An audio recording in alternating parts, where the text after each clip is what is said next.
Imaginez un astéroïde si riche en métaux précieux qu'il pourrait faire de chaque habitant de la Terre un milliardaire. Ce n'est pourtant pas de la science-fiction, mais bien une réalité.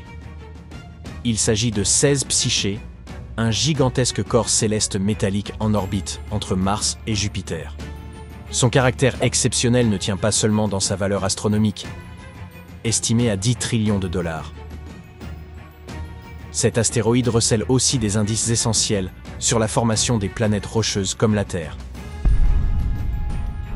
En octobre 2023, la NASA a lancé la sonde Psyché pour explorer ce trésor cosmique. Elle devrait atteindre l'astéroïde en août 2029 et les astronomes espèrent en tirer des informations précieuses. Cette mission pourrait révéler non seulement l'abondance des métaux sur Psyché, mais aussi les processus qui régissent la formation des planètes. Mais qu'est-ce qui rend Psyché si unique? Découvert en 1852 par un astronome italien, il fut le 16e astéroïde répertorié, d'où son nom. Il se démarque parmi les innombrables roches de la ceinture d'astéroïdes grâce à sa composition métallique. Contrairement aux astéroïdes rocheux ou glacés, Psyché semble être principalement constitué de fer et de nickel, avec peut-être des traces d'or et d'autres métaux rares. Avec un diamètre d'environ 280 km, Psyché n'est pas le plus grand des astéroïdes et reste surpassé par Cérès. Sa taille demeure néanmoins impressionnante. Sa superficie atteint 1605 000 km², soit l'équivalent de l'État de Floride. Les astronomes estiment que jusqu'à 60% de sa surface pourrait contenir des métaux précieux.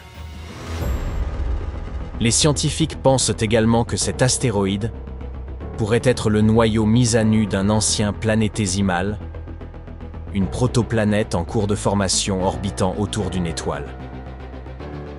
Ce corps céleste aurait pu évoluer pour devenir une planète à part entière si une collision cataclysmique ne l'avait pas détruit il y a plusieurs milliards d'années.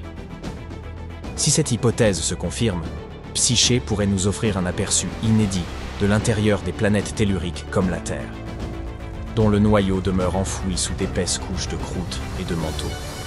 Vous vous souvenez de cette sonde spatiale envoyée explorer l'astéroïde? Après avoir quitté la Terre pour se lancer dans cette ambitieuse mission, Psyché parcourra la distance vertigineuse de 3,5 milliards de kilomètres avant d'atteindre son objectif. Ce long périple s'étalera sur près de 6 ans. En mai 2026, elle passera à proximité de Mars et exploitera la gravité de la planète rouge pour s'élancer encore plus profondément dans l'espace. Cette technique, appelée assistance gravitationnelle, augmentera sa vitesse et affinera sa trajectoire vers l'astéroïde. Lorsque Psyché l'atteindra en août 2029, elle entamera une phase d'observation longue de 26 mois, au cours de laquelle elle analysera sa surface, identifiera sa composition et tentera d'en retracer l'histoire. Pour mener à bien cette étude, Psyché est doté d'une panoplie d'instruments de pointe. Parmi eux, un imageur multispectral capturera des clichés haute résolution de la surface de l'astéroïde, permettant ainsi aux scientifiques d'en examiner la texture et la composition. Un spectromètre gamma et neutronique analysera sa structure chimique et déterminera notamment sa teneur en métaux. Un magnétomètre sera chargé de détecter la présence d'un éventuel champ magnétique. Une découverte qui renforcerait l'hypothèse selon laquelle Psyché serait un ancien noyau planétaire.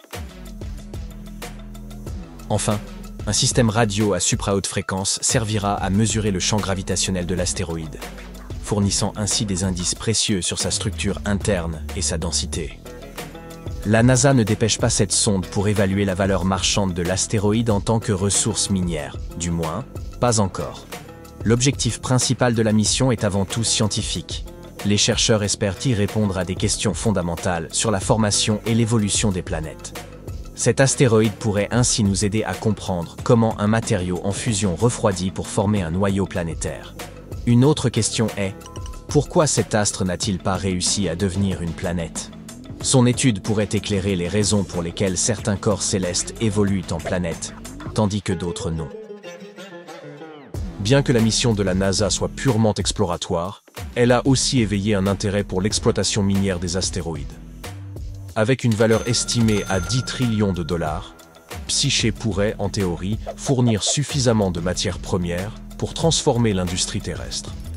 Une telle entreprise reste hypothétique et ne se concrétiserait pas avant plusieurs décennies, si elle se concrétise un jour. Pourtant, l'idée intrigue. Mais si ces métaux arrivèrent sur Terre, leur abondance pourrait provoquer un effondrement de la valeur des métaux précieux comme l'or, bouleversant ainsi les marchés mondiaux. En parlant de ressources précieuses, d'où viennent l'or, le platine et d'autres métaux rares présents sur Terre?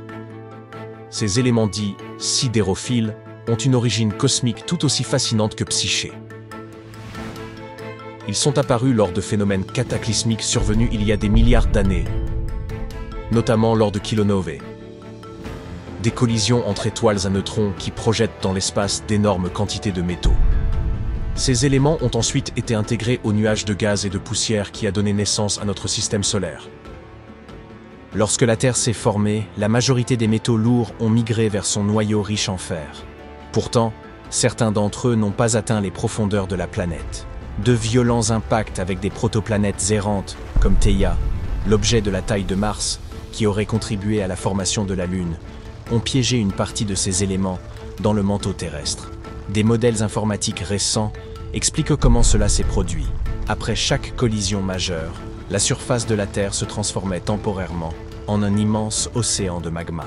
En s'enfonçant à travers cette mer de roches en fusion, les métaux atteignaient une couche partiellement solide qui freinait leur descente et les retenait dans le manteau plutôt que dans le noyau. Ensuite, sous l'effet de la convection thermique, ces métaux sont remontés vers la surface, où ils sont devenus accessibles à l'exploitation minière des milliards d'années plus tard. Si l'attention du public se concentre aujourd'hui sur les métaux de psyché, il ne faut pas oublier que l'espace recèle bien d'autres trésors. Les scientifiques ont découvert, ou du moins théorisé, l'existence de pierres précieuses dispersées dans l'univers. Prenons l'exemple des diamants. Constitués de carbone pur, un élément omniprésent dans le cosmos, ils se forment sur Terre à de très hautes pressions et températures, profondément enfouis dans le manteau. Or, des conditions similaires peuvent ne se retrouver dans l'espace. Des nanodiamants, qui sont de minuscules cristaux, ont ainsi été identifiés dans certaines météorites. Certaines contiennent même des gaz qui offrent aux chercheurs des indices précieux sur l'histoire du système solaire primitif. Selon certaines théories, il pourrait même pleuvoir des diamants sur Neptune et Uranus.